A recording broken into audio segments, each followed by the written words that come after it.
Welcome to Detoxicity. This is a podcast in which I try to change the narrative around masculinity a little bit and allow some progressive voices and some interesting voices, diverse voices to come into the picture. My name is Mike Joseph. I host and produce this show, and I thank you very, very much for listening and for supporting from the bottom of my heart. It means a lot.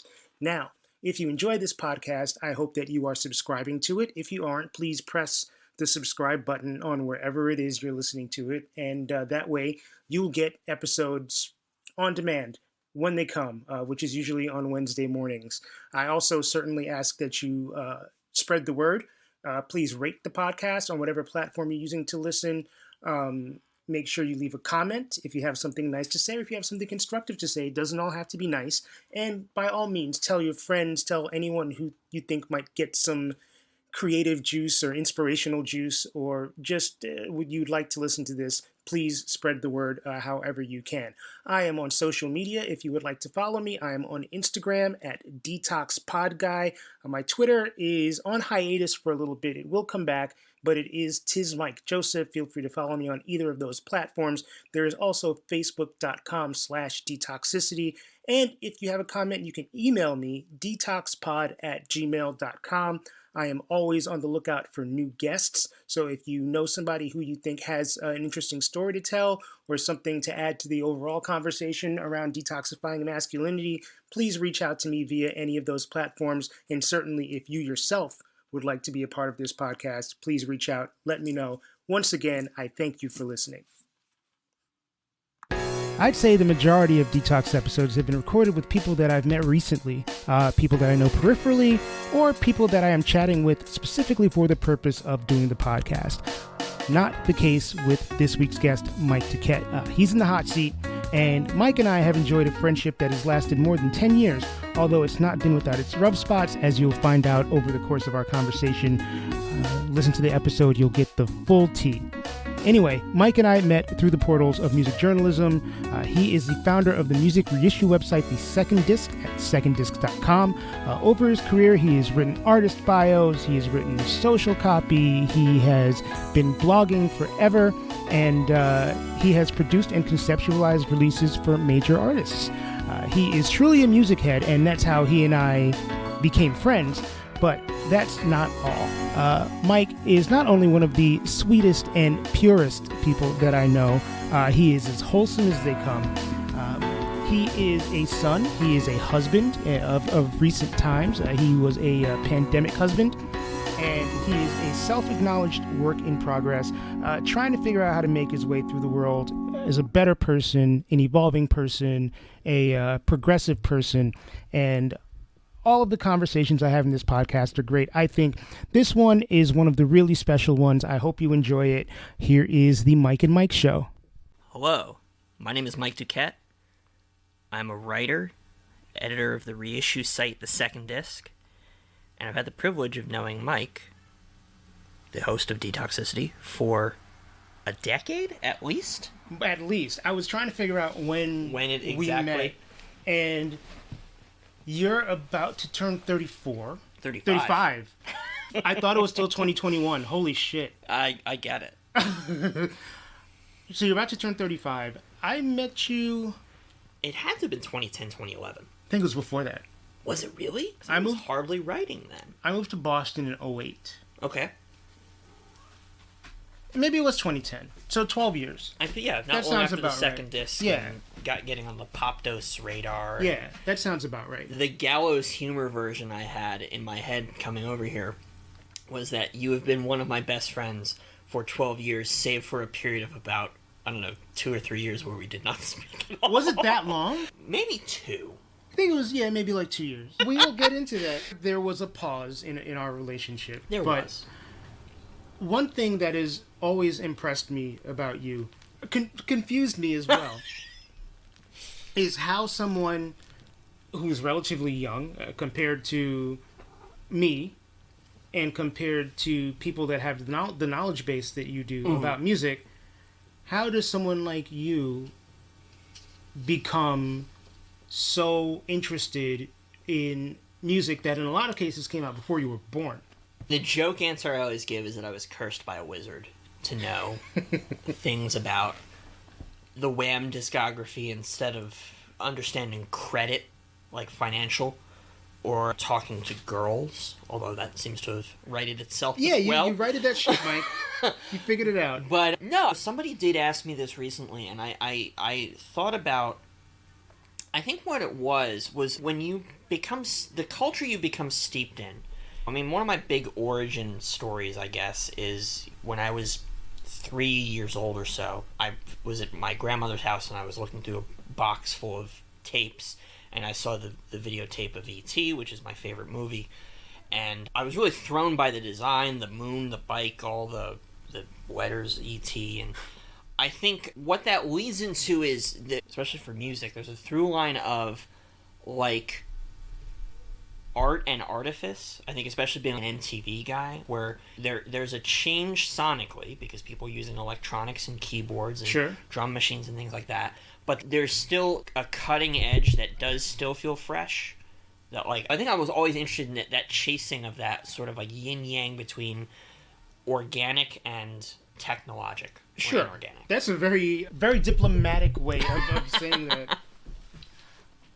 But I don't know. It feels like people generally have no sense of history. A really bad comparison to make would be like me being a Beatles fan, which I am totally a Beatles fan. So that makes no sense at all. But were you always like this? Because I can't imagine, and I don't say that derisively, I can't imagine that in the early 2000s, when you were in junior high school, that the other 15, 16, 17-year-olds were as nerdy about this stuff as you were. I remember being on the bus and they were talking about Alien Ant Farm's cover of Smooth Criminal, which was popular, and I was absolutely the kid going, that was a Michael Jackson song. It's just like... Teach the children. Right, exactly. Educate the children. Because by that point I was like mainlining VH1 specials and seeing people like Alan Light or Ann Powers or Teray or talking about all these great cultural figures. And there's just something that felt big about it, that, especially loving the 80s pop culture as I do, it wasn't that far removed. Like, I was born in 1987. But there was really something, really like accessing a locked door. I wasn't here for this. The past is a foreign country. Right, in a totally. way. And the thing I think that freaks everybody out when I talk about this is that I did not come from a, like, musical collector family. Which is strange, because, again, I can only relate it to my experience, and my folks were big music people. Yeah, I didn't have a whole lot to really root through. I mean, I know the ones that caught my eye because I now own them. The 45 of Huey Lewis and News' The Power of Love was a big one for me. My parents did have the Ghostbusters soundtrack, which obviously became a thing later in my life. That was a thing for you. Somebody in my family got the Jive Bunny cassette. Oof, which, like, Jesus. I know, and I was really fascinated by that in a way that I still am. And I remember it makes sense, and it was a big ass fucking rabbit cartoon, right? And also, it's a completely different sound. So my father was a big WCBS FM 101.1 listener. So, which, to give context, 50s, was 60s, oldies, right? I think now they're like 90s. Yes, I remember hearing "Brilliant Disguise" by Bruce Springsteen. One of the last times I listened to that station, I'm like, I was alive for this. This is wrong. But so I think that context of like, oh, it's the 50s, it's a different thing. And this is one of my favorite stories. One of the times that my wife, Nicole, has made me laugh the hardest in my whole life was I played her a track from the Jive Bunny record, and it was on YouTube. It ended. She looked away from the screen, looked at me. She goes, "This is like jock jams for losers." And she walked out of the room. And I couldn't be mad at that. She's absolutely right. Your wife is very quippy. She is. Which I love about her. But yeah, the other thing I remember, I tell people, like, going to a block party and being like, especially because growing up in the 90s, especially we're now 25 years removed from the bad boy supremacy, you'd go to a block party, a school function, something, and you'd hear these songs and then go on the radio and it's like, well, this song sounds like Mo Money, Mo Problems. Right. But it's not. Right. What's that about? And I think by that point, it was the very beginning of, like, my father was a computer programmer, so a computer was in our house, I think, from the time I was 7 or 8. And I think by the time I was 11 or 12, like, internet was a more regular thing. And so once I realized that you could actually look this stuff up and nominally try to figure it out, why does this song sound like you can't touch this, but it's not. Right. When I think about the kind of hip-hop I like the most, especially as a white kid from the suburbs, fully copping to that, it's something I miss today is when there's a sample, even if it's a very obvious sample. Like, I remember when Kendrick Lamar dropped I, right, and it was like that lady, and I was like, oh man. And the excitement of like that maybe there's another Mike Duquette out there who might hear this song at a school function or something. I don't know if that was a song that would be played at a school function. It would have to be a very Censored, sanitized version. And then they would hear it, and then they would be like, what's that song? And then eventually they would somehow arrive at that lady and would become an Isley Brothers fan, and I'm an Isley Brothers fan. Right. As someone that did not have parents who were super music people, right, where exactly did the music bug come from? Were there other relatives? Were there teachers? Were there... Yeah. At first it was film. Okay. I really, as a kid, again, E.T. giving way to Jurassic Park or Jaws, I'm realizing that the same people that did a lot of the movies I liked, for Spielberg, not even stuff that he directed, but also as a producer, like Back to the Future and The Goonies and Gremlins, all these 80s chestnuts. And so for a while, I really wanted to be the next Spielberg. And then at 15 or 16, I realized, like, I had a camera. I remember very vividly a couple times my parents would let me film trips to Hershey or whatever. I don't know that I was any good. I mean, I don't have, like, best vision in the world. I don't know that I had any sort of sense of visual storytelling. Sure. But it was verbal storytelling, and eventually I realized, okay, well, I really want to write. And I was like, well, what do I want to write about? What are things that interest me? I'm like, well, music, I guess, is a real idea. And the person I think I give the most credit to really opening my mind up musically was my high school choir teacher, Tracy Murray, who was, again, in South Plainfield, New Jersey, a very upper middle class town. There was working class people, and here he would commute in from Newark, a man of color, very imposing figure. People would compare him to Al Roker. I didn't love that. Yeah, that's not great. But he liked all the things that I liked. Okay. He liked the music of John Williams. He liked or Disney music. He also liked opera. Every choir concerts, we would do selections from Handel's Messiah or La Traviata or things by Verdi. He has a real affection for this kind of music, and I think especially when you're a teenager, and as I was, very much of the idea that no one is going to find any of the stuff that I like interesting. So for him to be like, no, it is very cool that you like this. And I didn't have a credit card, so I wasn't really going to record stores yet, so he would burn copies of things, and he was just so kind. And it was one of those relationships where I would, like, maybe not go to the lunchroom and just have lunch with him. He's still a very good friend of mine. He's going to be at my wedding when we're doing a wedding party. Your wedding, that's 2 years after the actual 2 years wedding. after the actual one. Thank you, COVID. Yeah, exactly. But yeah, I'm really excited, and I've been really privileged to try in ways I can give back. Because a couple years ago, he had a stroke, and he was a brilliant piano player. One of his arms is in a sling, and I know he misses it because he's only, my gosh, he's like, I think 60 now. So pretty young guy. 61. Still. He would kind of have to retire a little early. And I remember a band he got me into was Ben Folds 5. He loved Ben Folds 5. I think it was because it was a piano rock band. And I remember getting into them, and of course, later working for Sony Music and getting to go see Ben in concert. And one year, I took Tracy to see him, and we got to meet Ben afterward. Wow. I was A&R director of Sony, was a big Ben fan, put together the retrospective that Legacy Recordings did a couple years ago. And I know that Ben is a passionate music education uplifter. And the fact that Ben was so kind to Tracy, so he was so wanted to talk to him. And I remember there would be times I'd visit Tracy and he's like, I really haven't done much. I'm like, are you kidding? And it's not just me. There's kids who went to Juilliard. I don't want to Mr. Holland's Opus it, but it really is. And even though I'm not a musician, per se... You still work within music. Right. And I owe a huge debt of gratitude to him, and I hope he listens to this. I'm sure he will, because I'm saying what a huge difference he made in my life. There's a video, and I'm really going in deep, but you can find it on the internet. The last concert I did in high school, Tracy's dream was to do a full recreation, live action of the Looney Tunes cartoon What's Opera Doc. Wow. With all the Wagner themes. And we ended up doing it my senior year. I played Bugs. So I was Bugs, and I was also Brunhilde, Bugs in drag. I had the balloons and the Madonna cones and the braids and everything. And I very rarely admit this, but you can find this on YouTube. It has like 50,000 something views. You've never told me about this. Well, yeah, because I think people are just so dazzled by the idea of a course teacher being like, what if we just did What's Opera Doc? That is crazy. For 10 minutes.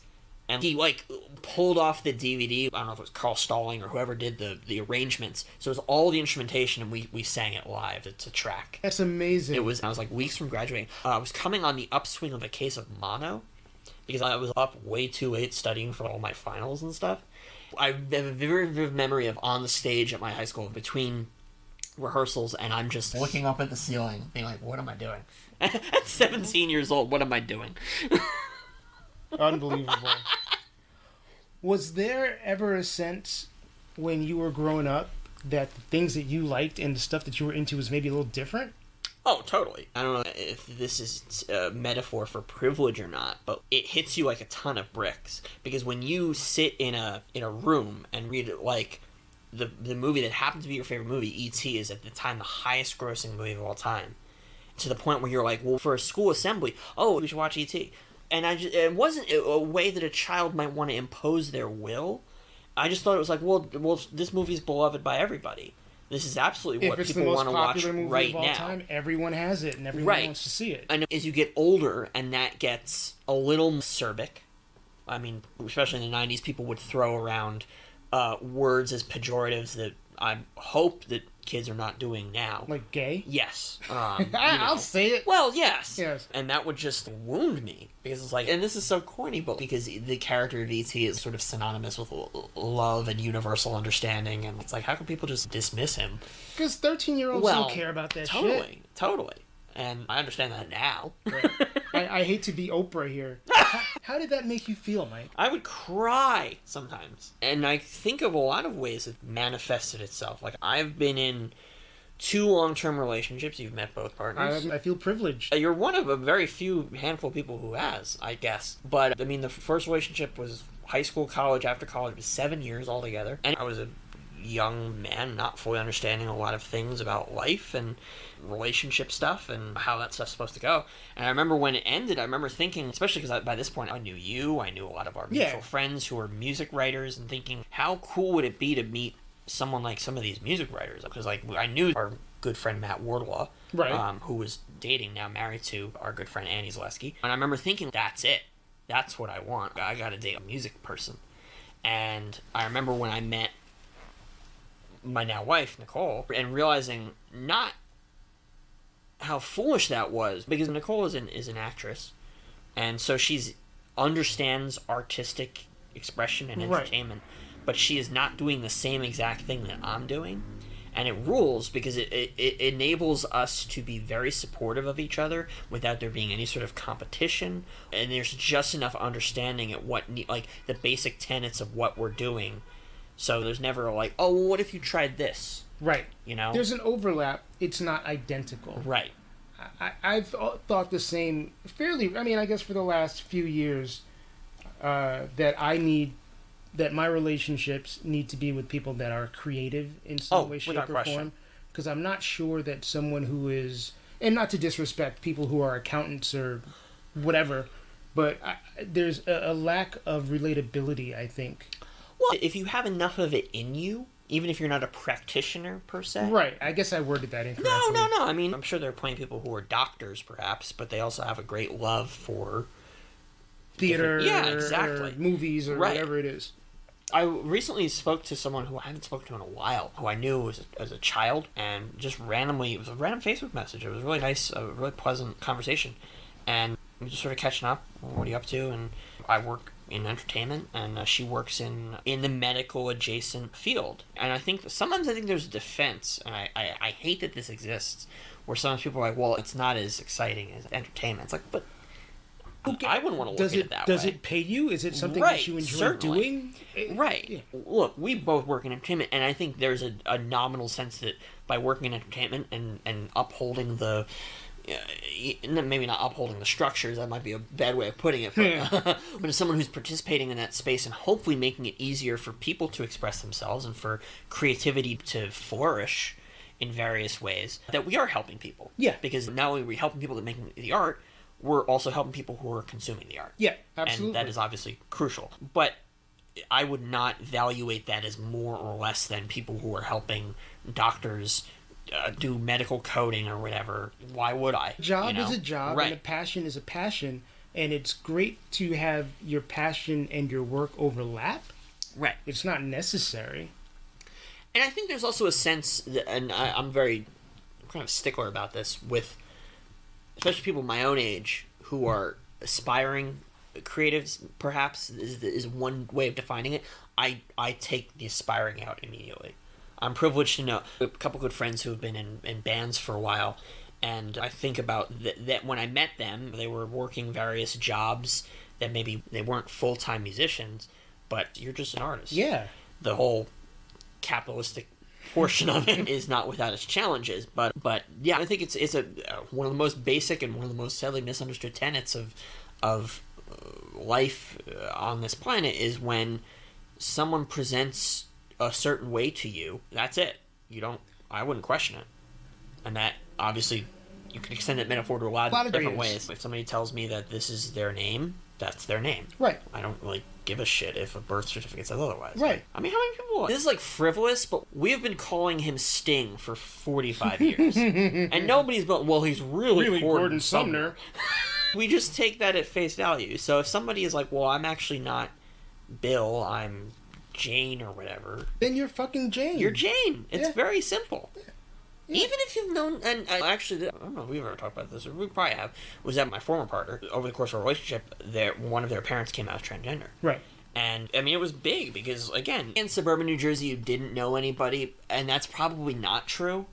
Maybe it's just because it's not as visible doesn't mean it's not happening. I mean, you were right about that, but also I can say, even as someone who was living in a city at the time, I didn't know many, if any, people who were in the process of transitioning or who had successfully transitioned. And I remember the first time I met her, I was like, how am I going to feel about this? And of course, that's a huge thing as you get older. It's not so much how you're going to feel. Right, it's not about how you feel about it. It's about the other person and what they're dealing with. And you're going to either have to adjust or get the fuck out the picture. Right, and without patting myself on the back too much about it, I'm glad that happened when it happened, because it was a crucial step, especially once moving into a major metropolitan area such as this. I've known a lot of people who their pronouns have changed, names, identities have changed, and rather than slipping on a banana peel about it, it's just like, all right, great. And then if you mess up, you apologize and you get it better the next time. Absolutely. That's the way it should be. Would you say that you were sheltered? Is that a leading question, Mike? Yeah, absolutely. And I think I increasingly feel the breaking out of the chains you didn't realize were on you, if that makes sense. I get it. I'm trying to think how diplomatic I want to be about this.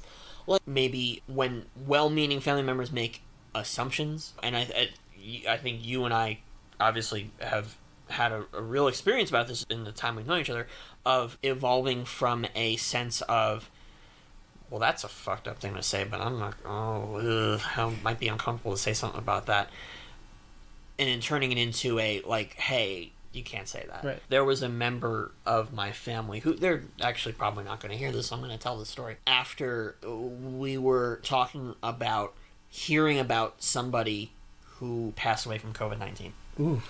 And their first reaction was something along the lines of, well, they were kind of heavyset.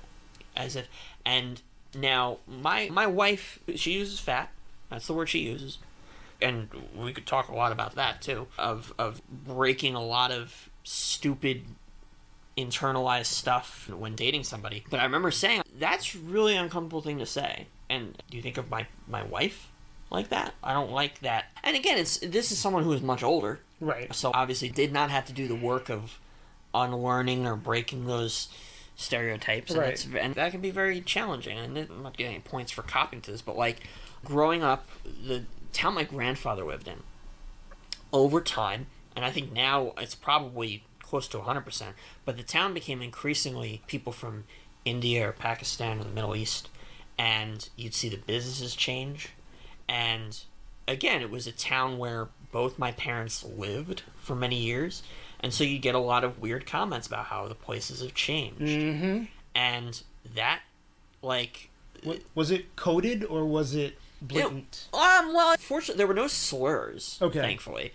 But there was just a lot of, like, weird false beliefs that, obviously, like, in certain countries, the existence of a caste system had been in place at some point. Mm-hmm. But I think extrapolating these folks are coming to America with that system still ingrained, I can't say whether that is the case or not. But certainly, in retrospect, would be wrong to think that anybody thought they were better than us. Sure. I mean, look, racism exists within a lot of communities. I mean, I don't know if racism is the right word. Prejudice, thank you. But certainly for me, the idea of people who looked different and spoke different, there was kind of an inherent funniness in it that, like, I look back and go, ooh, boy. But I think it's important, rather than be like, nope, I was perfect. Like, which is silly, and no one was perfect. I think there's power in being able to say, hey, I did this fucked up thing, or I said this fucked up shit, but I learned from it, and that's how you become a better person. You don't fly out of the womb, whoa. Well, right, you know what I'm saying? right, and nor did, and I think also the way you say it, like I don't think it feels like an after-school special. Right. I'm not waiting to put my chin in my hand as you say the lesson to our audience. Right. I mean, like, you're right. Thanks for letting me know. Right. Just saying, like, it happened. I don't know a ton about your upbringing. Mm. I've only met, which is weird because I've known you for so long, and we're pretty close. I've only met your parents once. I guess it was only once, right? I've only met your parents once. Wow. And also, look, I don't have the experience of having grown up in New Jersey. Well, sure. So I don't know how sheltered it really was, but knowing you and knowing your parents and knowing your friends that you grew up with. Oh, yeah. And also looking at the trajectory from when I met you to now, you are the fundamental life is still there, but you are a much different person. I'd like to think so. Yeah. It's funny because, like, I think a lot about... We've been on a lot of vacations, my family and I. Mm-hmm. I mean, my parents... Yeah, y'all have a yearly vacation thing. Kind of, yeah. And especially, I think COVID, certainly now, where we weren't traveling for a good year and a half. Right. And it's funny, like, the first thing Nicole and I did, not funny, but her grandmother passed away not long after we got married. And we went to a service in Florida. And I think we were just so cooped in and kind of blown away by everything that had happened that year. Obviously, I got COVID. She did not. Just job stuff. Getting married very quickly related to some of that job stuff. That I think it was her that said, what if we just took a couple days and went to Disney World? And I'm paying my own bill. With the exception of being on a family plan for my phone, I pay for stuff. And once you realize how much it costs to do stuff, I often find myself as hedging. And it was a sign of what a wacky year that I didn't even think. I was like, yeah, I'll put my credit card down right now. We're going to go to Disney for 3 days. Because sometimes the brain needs to say, fuck money.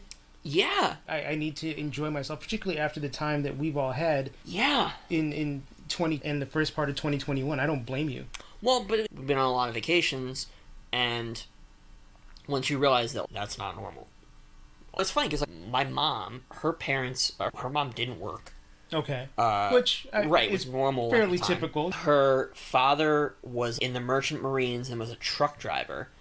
And she was the youngest of 4 kids. And it was a significant age difference. Her youngest brother was 10 years older than her.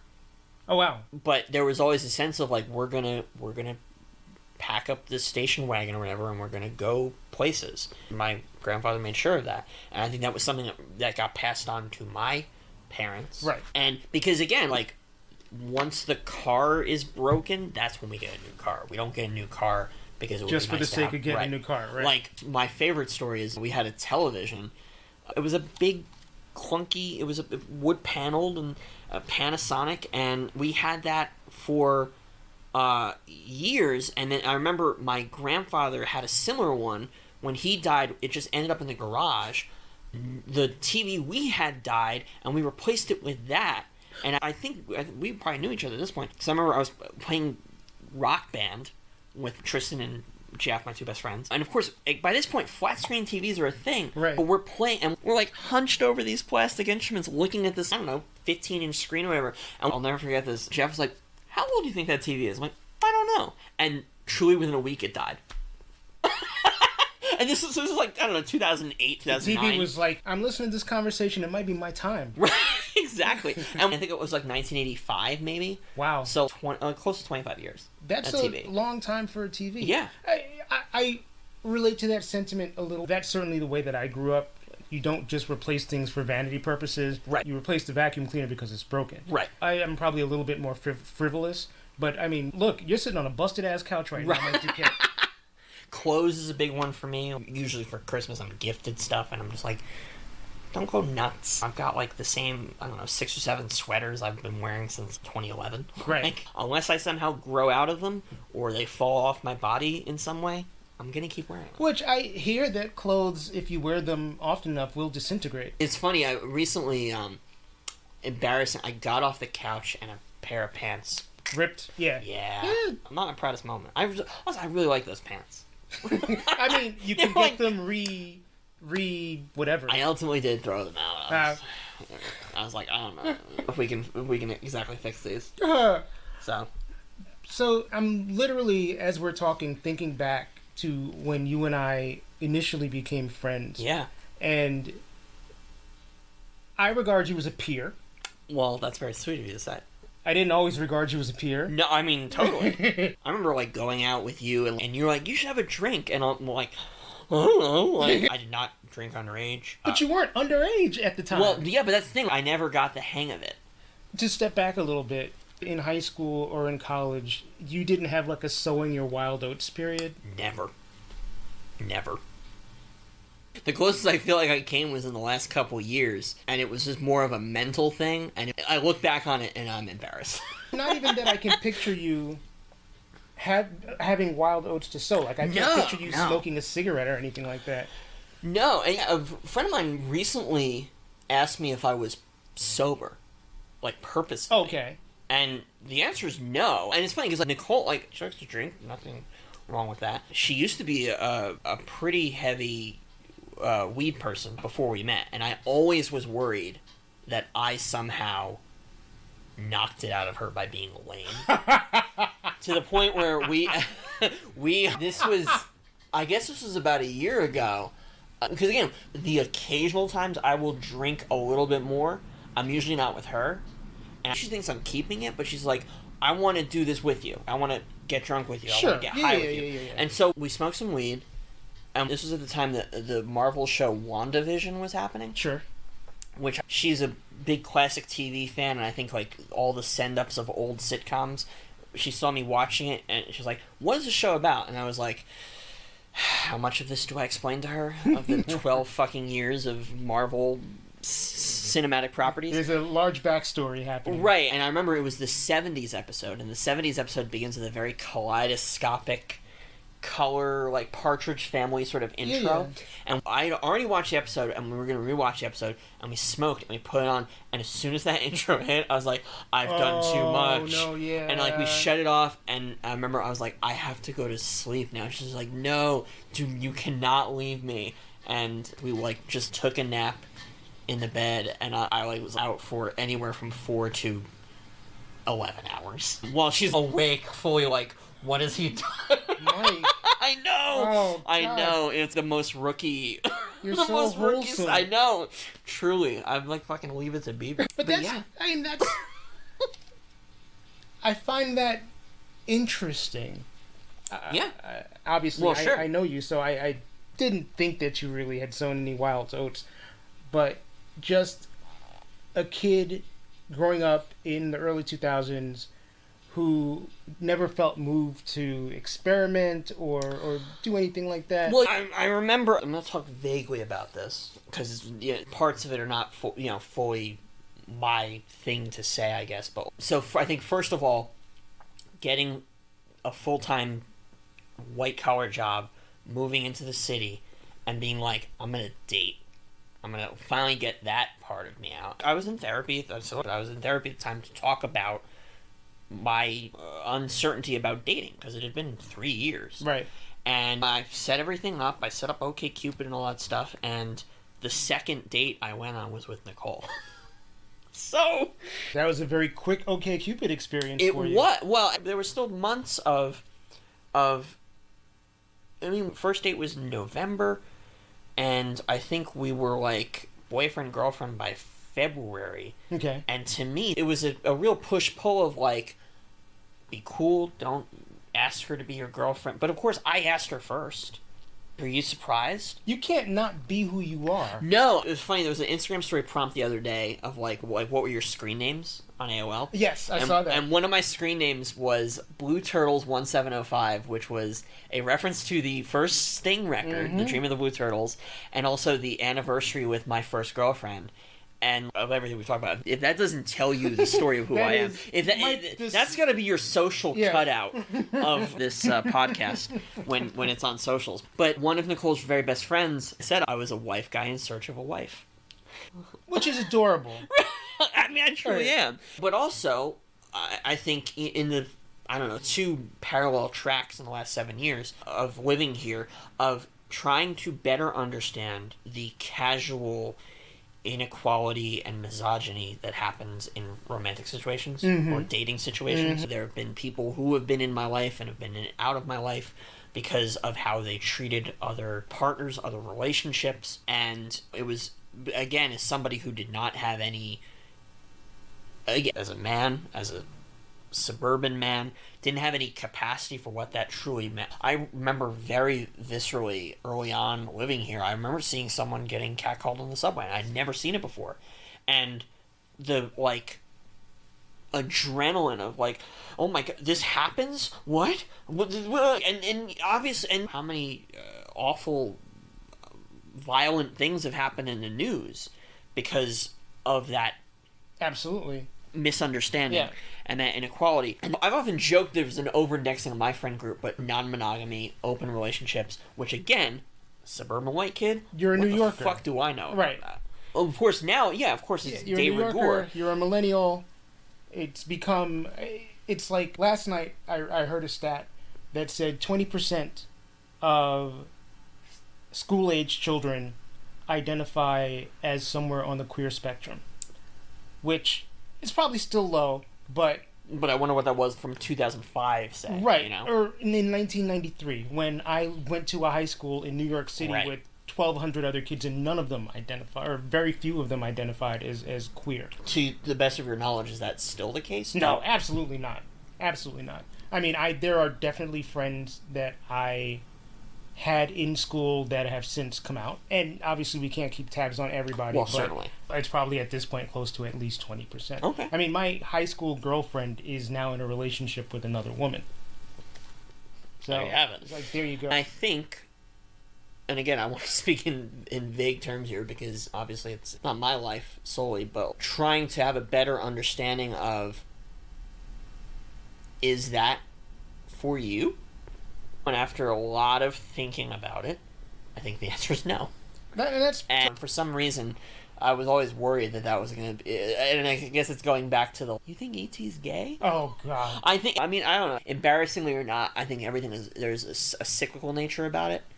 And I think the more you realize that, hey, this is kind of the same thing that you're worried about. Like, how you're perceived. Are you doing the right thing? I'm very much a person where I'm worried that I'm not doing enough, and so I try to put a focus on others that sometimes feel like it's at the expense of myself. Mm-hmm. And then the more advanced version of that now as an adult is realizing that and wanting to pull the scales back in the other direction, but somehow thinking that I'm going to have the strength of pulling the scales from altruistic to narcissistic. And with you, one of my dearest friends here, I think I could say that's probably not going to happen.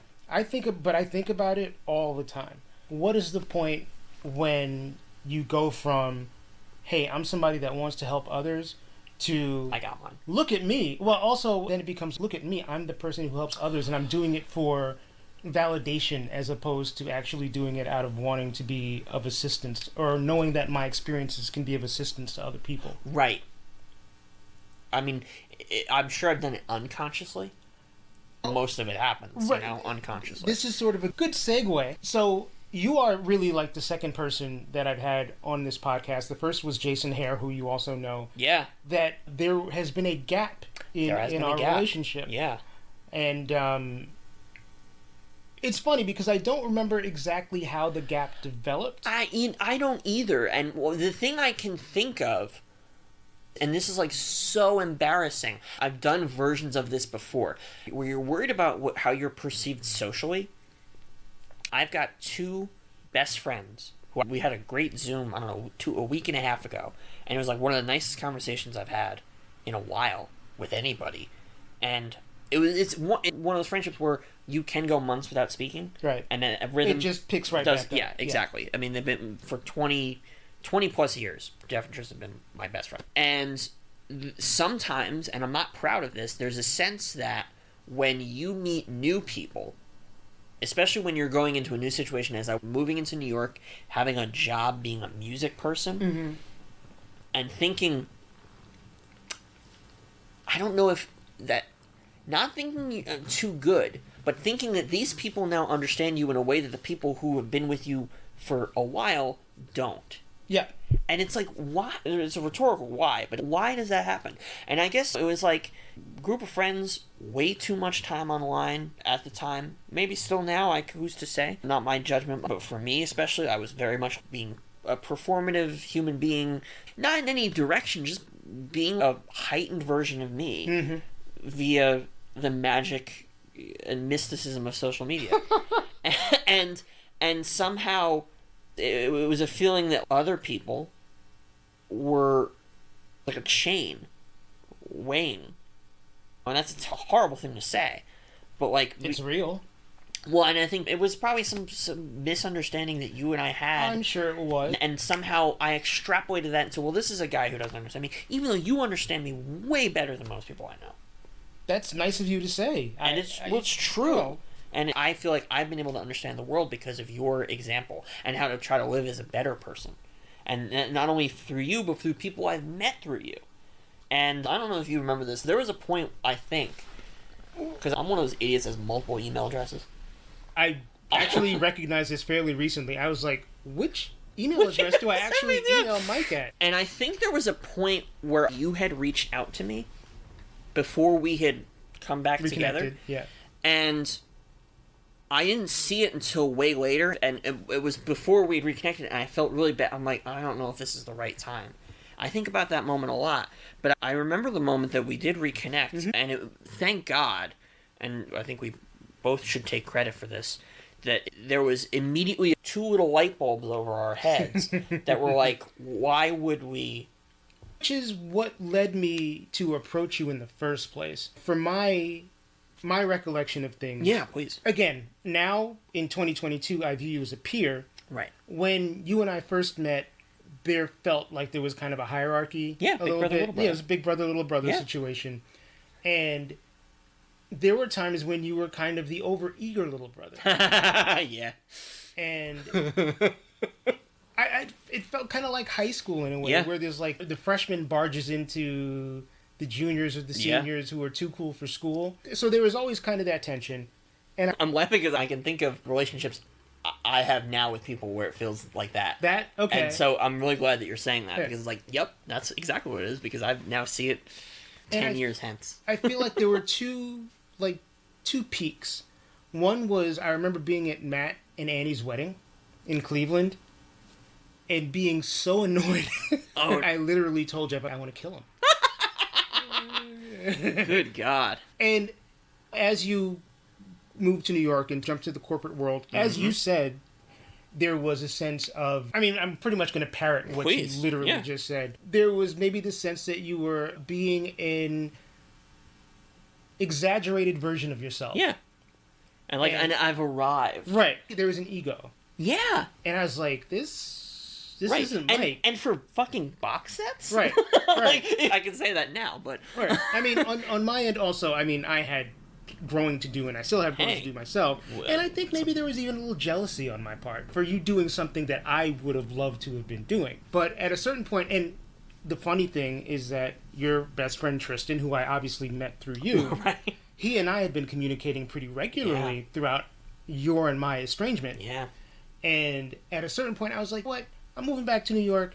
We work together in a sort of vague sense. I was like, this is fucking stupid. Yeah. I'm not going to make this an awkward situation unless he wants to make it awkward. No, and obviously there's nothing but I'm so glad. Right, yes. And that's the thing. Nicole has had these conversations with me many times where it's like you meet these new people and you feel, but then all of a sudden it's like through no fault of their own, you're not getting what you thought you were going to get all the time out of it. Right. And then I don't want to fucking sound like Survivor, the search is over, but like when there are people who've been doing that, like truly. Oh god, you know? I literally the light bulb went off. Right. Well, look, again, Nicole and I, we're doing a wedding party. We don't have a traditional bridal groom party, but I'm doing a little thing with people. Right. And I was thinking, well, who are the people I want to put? And of course, the same way that Jeff and Tristan immediately happened, or my brother happened, you happened. Because, like, why would I not? Right. It's foolish to divide it from, well, these are my New York friends, these are my music friends, these are my writer friends. But it's just like, no, you and I have had, there's a lot of history We have there. a lot of history. And, you know, and one thing in particular, and I would certainly not rank it on a level of awkwardness that our estrangement was, but I think back to the summer of 2020, a challenging period for everybody, yeah. for a lot of people, but especially for a lot of white guys trying to more accurately understand their place in a world that is in need of change and in need of evolution, and how to do that without becoming, it's like, I'm doing the work, check me out. And there were certainly things that you and I have talked about personally and semi-publicly where there were some feelings of like, well, from your end, maybe you could have handled this better. And I talked to other, people, other friends of color, and like, I think this is someone who means so much to me. We started having a really great relationship that, like, really credit with helping me post college and adulthood, and then at a really crucial juncture, that friendship was gone, and then it came back, and that's the thing. It's like you feel more. I don't want to say more, but you feel so fully. I'm a sensitive person. Right, and I am also. And you are also, yes. And, Which and there's a kindred. And that's the thing. I think there is a kindred spirit thing because both of us, I think, feel very deeply. But that also can lead to misunderstandings that get blown out of proportion. Yes, but I would say we've gotten better at we've gotten much better. Without question. Yes. And I think also just helping my other friends understand, who maybe don't know you as well, that it's not so much that you're a sensitive person that one must walk on eggshells around, but that you're just someone I care about so fucking much that, like, it is like Nicole in a way. Obviously, I would never want to lose Nicole. Am I Black Nicole? Maybe you might be Black Nicole because your relationship I never ever ever ever ever want to lose. That is one of the nicest things someone has ever said to me. And it's true. It's 100% true without, like, tokenizing it. You've had a very significant role in me trying to understand the world better. Especially, and this is, one thing I've been thinking a lot about lately. I think because I'm obviously not going to blow up my therapist, but I have a therapist who is also a person of color. Okay. And when I get the inarticulate rage about things, like the way things are going, in a way that I have a privilege, I can get away with that, where it doesn't look scary, or sometimes where I will totally think things of, like, the lawmakers who are making LGBT youth in this country feel scared for their lives. I'll go to the point of, like, well, they're the ones that should feel scared for their lives because I'm just so mad. Right. But is that really right? Is that really the... I still question that. Of course. Every day, man. But I think when you talk to somebody who experiences it as you experience it, right, and not parrot the ideas, but be like, well, you get this way more than I do just by nature of who you are, so maybe I should hang back a little bit. It's empathy, and I don't want to be the person that presses the same button on every single one of these shows that I do, but empathy is so important. Just being able to put yourself in the shoes of somebody else and not know for certain how they will feel, but consider how they might feel. The adage that I think my therapist had said that I think about a lot is, that I try to think about more, is the idea that hurt people hurt people. That is true too. So first of all, when you see a lawmaker trying to police a woman's body, perhaps, just to name one thing. One of many. We've been talking about in the news lately. You think of, well, what made you think that this was a thing that needs to be done? Right. And I think this is where things get challenging as a white guy, when there are the people who are nominally supposed to be the good guys who agree with you, but maybe they're not pushing as hard as they could be. If you have say a president who's like, we should leave this to the courts, instead of being like, I could sign a piece of paper and actually make this happen. Fuck this whole shit up. Right, so this wouldn't be a problem, so people wouldn't have to be scared of what's going to happen. And that's a very challenging balance, and that's something I try to get better at every day. And I feel there was a point, I guess, within a month or so, and I think you and I have both been here, where just scrolling on the internet, and I was like, this sucks. And it was some really dark feelings I don't normally feel. Right. As I said to my therapist, there was not a plan, but there's just some really dark feelings of like, this is not a world I want to be a part of. Right. Which is a terrible thing to think about. I was probably there at the same time you were there. And so, but what thank God what I did was I was like, what, I gotta unplug from this. I've done this before. My wife can tell you. I've been like, I gotta get off Twitter. I gotta get off all this stuff. Somehow, I got off for a month. Came back on very quick, and somehow I don't know what it is, and hopefully I don't jinx it by saying it. I don't know if it's becoming a mid-30 something, but the impulse to comment on everything and to dunk on things has largely gone away. Good for you. Like, I still feel it. I still feel that. Well, I look at the Democrats who have control of the House and the Senate and all this stuff, and like, guys, what are we doing here? But like, the most important thing to think about is, who is that yelling for? Is it for you, or is it for the people that really need it? Right. And hopefully that my leftward credentials aren't revoked by the... I mean, there is we've mentioned this earlier, a really weird dividing line that's super blurry between advocating for others and advocating for yourself. And it's a tough walk.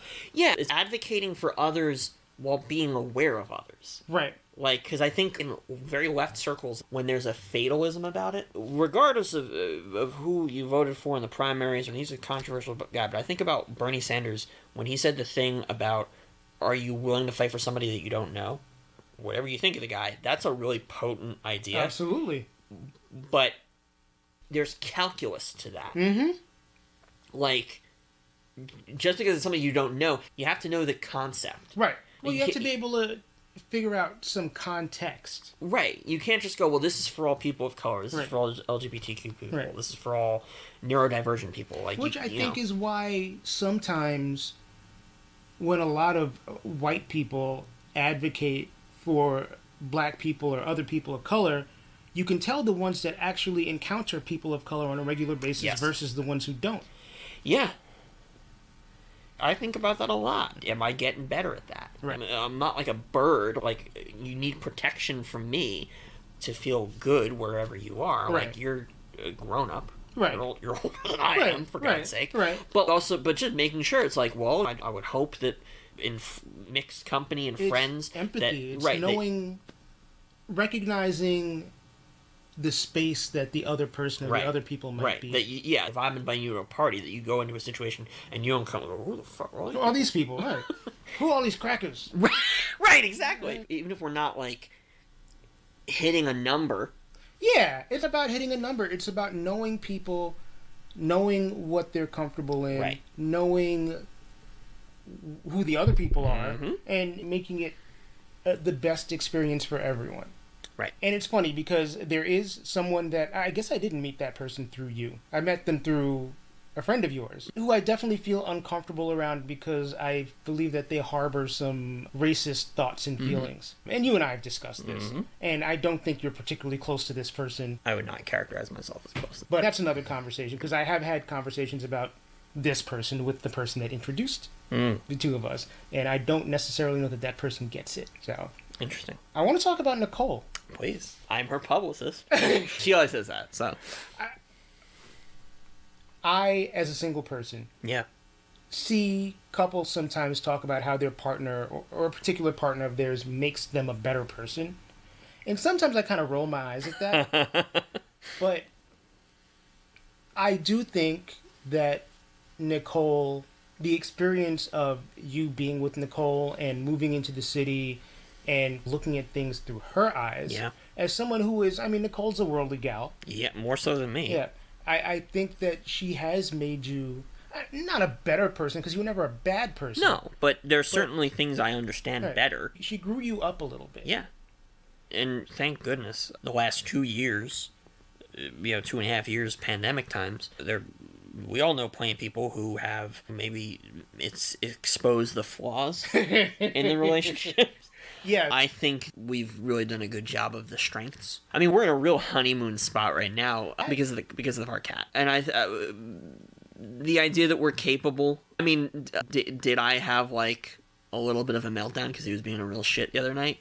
Yeah, I was. I got news for you, Mike. Kittens are little shits. He broke a glass, and it was not malicious, but I seemed like I could roll with a lot of stuff, but then for some reason that was something I couldn't roll with. I can be real stubborn.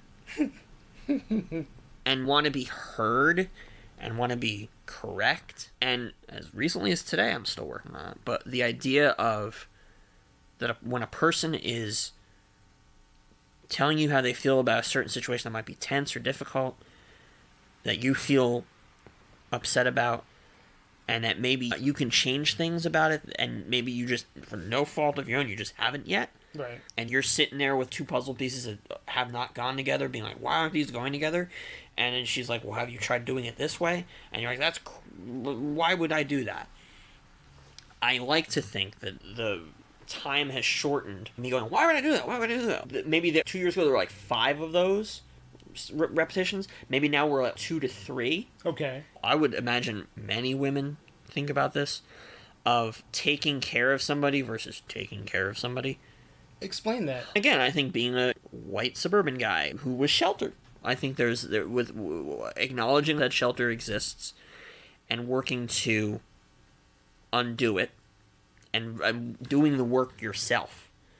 Like, just the most mundane stuff, like not waiting until being asked to do something. Just the little domestic things that have fueled so many good and many more terrible sitcoms. Right. Thinking your partner is not just a partner, but a caretaker or a mom. Well, yeah, and they're probably never going to listen to this. I don't even know if they know what podcasts are. But with my parents, my father, he's been diabetic most of his life. And he's not invalid, but there's a lot of health issues that come from that. Sure. And I think with the relationship that my parents have had over 40 plus years of being married, there is sometimes a simultaneous sense of, from my mother, of I am the most qualified to help him and to take care of him, and I fucking hate that I'm the most qualified, so I'm not going to let anybody else do it, but I'm going to feel really mad that I've got to do it, that whole thing. So I've thought about that a lot lately, and I've really tried to commit myself to making sure that that's not Nicole and my relationship dynamic. I feel like that's a combination of simultaneous pride and resentment. Well, yeah. Yeah. I think also, Nicole, again, my parents have been together for 40 plus years. Nicole's parents divorced when she was an infant. So she's never known, like, the nuclear family, sure, as it were. How do I put this? I think there's just things that come with her own experience that she just gets better than I did. And it's not a loss of self. It's not like a Buddhist thing, but I realize, like, this person knows what they're talking about. The gain of self. Right. They know what your butt looks like. They do know what your butt looks like. Theoretically, your parents also know what your butt looks like. It was very differently proportioned, I would imagine. But no, this is me putting myself on public record that Nicole Spezio, who you can see in such great things as Netflix's The Characters and Apple TV's We Crashed and Netflix's Friends from College and one episode of Ray Donovan on Showtime, amongst other things. She's on IMDb. She's on IMDb, and her skill as a partner and someone who listens to me and makes me feel like the best person in the world is unmatched. And this is what she didn't get in my vows, was me crying. We've been teasing each other. She's been teasing me about that. She goes, I thought you would get more emotional when you do your vows. So when I rewrite them, maybe I'll borrow some stuff from this. I'll just play the podcast. Right, exactly, right? Do like that mix of Secret Garden by Bruce Springsteen with the Jerry Maguire dialogue in the just background. Just have like the last 2 minutes of what I said, like doo doo. Anyway, no, she's a terrific partner, and I'm glad that you see, and I think everybody sees what I see, that she really has brought out a lot of laughs and joy and greatness in my life and growth. Yeah, and one thing I can point to as specific growth is that, and again, I don't say this derisively as fellow sensitive person. No. At one point, you took things very personally. Oh, yeah. Someone would say something, and I could see, like, in your like, the facial expression would change, and I'd be like, fuck, all right, this dude is butthurt. I don't know what to do here. You seem to take things much more in stride now. Or you've developed a better poker face. I don't know which. Well, I think, again, I've reached a much better balance of self-deprecating and taking in stride. I'm a guy who likes pop culture and stuff. I'm a stuff guy. You are a stuff guy. And sometimes there's a little bit of self-loathing about how much of a stuff guy I am, because I don't want to take up a lot of space. That's what it comes down to. But certainly reining it in, changing the priorities of it, where it fits in my life. And I think also just having a better sense of humor about it. Right. Yeah, perspective and humor are wonderful things. Well, and with Second Disc, with my writing, like that was like, I wrote about reshoots and box sets because I liked it, but I also wrote it because I was like, trying to get noticed. Sure. And then when I did my other writing project, Hollywood and Spine, which is a newsletter I do about film novelizations, I was at a point where I was like, look, I've reached most of the peaks I've wanted to reach in terms of what I'm writing about, how I'm writing about it. What else is there? Like, is there something I can do that's just enjoyable? Right, that feeds your soul. Right, the traffic is inconsequential. Right. And so I started writing about novelizations, and I'm not going to pretend that the bad boy celebrity in the novelization world, none of that doesn't exist, I hope. But the fact that people now think, oh, wow, you write about that really well. And again, it's just like, hey, thanks for reading. I'm not trying to get a sweet deal writing about this stuff. Well, if people want me to, that's great. I was just on a podcast, I talked about a junior novelization of E.T., truly Worlds Colliding. Yeah, seriously. And I actually listened back to it, and I was really proud of myself. I was like, this person I'm hearing speaking is talking authoritatively and enthusiastically, but is doing so in a way that doesn't repel people. I'm not like 278 toothpicks fell on the floor, and I'm counting them. So, reached this point of mid-30s and owning a pet that I'm taking care of with my partner, and like, it was one of those moments where you're taking a look over your shoulder, looking where you came from, and being like, good. Yeah. Not bad, good. Good. I'm really happy about that. I'm happy I get to talk about it here. Yeah. And like I said, going from knowing 22, 23-year-old Mike to 35-year-old Mike, I mean, I am proud of the person that you have become and are becoming. Yeah. Because it is ongoing. Absolutely. My gosh. Yeah. If it were set in stone. Which so many people still think it is. No. And there are several things I try to impart through this podcast. And one of them is that, like, growth is amazing. And we're not at our final stage until we're in the ground. Right. So... And then even then, maybe not. Maybe not. Y'all have seen Thriller. Of course, we had to end our conversation on a Thriller joke because that is the way that me and Mike roll. Thank you so much, Mike Duquette, for taking the time to appear on the podcast. And we did this one in person, y'all. So it is always good to see Mike and spend time with them and have these rewarding, occasionally difficult, but ultimately positive conversations. I am very grateful to have him in my life as a friend and as an inspiration. You can find Mike all over the internet. He is on Instagram at Sir_Duke. That is Sir_Duke. Mike_Duque. You can find his work at the Second Disc website. That is www.theseconddisc.com. And you can also find his movie novelizations at Hollywood in Spine, which is on Medium, medium.com/@Mike Duquette. And thanks again, Mike, for taking the time out to be on the show. Thanks for listening to the Detoxicity Podcast. My name is Mike Joseph.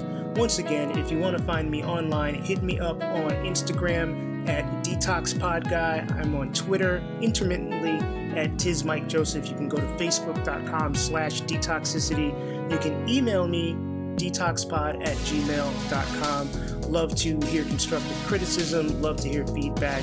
Would love if you are a potential guest or you know somebody who you think would be a potential guest, please, by all means, reach out to me.